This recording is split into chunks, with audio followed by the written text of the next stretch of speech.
আসন্ন ত্রয়োদশ জাতীয় সংসদ নির্বাচন আয়োজন করতে নির্বাচন কমিশনকে চিঠি দিয়েছেন প্রধান উপদেষ্টা ডক্টর মোহাম্মদ ইউনূস। বুধবার প্রধান উপদেষ্টার কার্যালয় থেকে নির্বাচন কমিশন কার্যালয়ে এ চিঠি পাঠানো হয়েছে।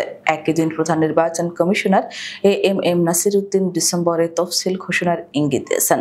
প্রধান উপদেষ্টার ঘোষণা অনুযায়ী আগামী রোজার আগেই বহুল প্রত্যাশিত জাতীয় নির্বাচন অনুষ্ঠিত হবে। এই খবরের মধ্যে সামনে এসেছে বিদেশি কূটনীতিকদের আগ্রহের বিষয়টিও।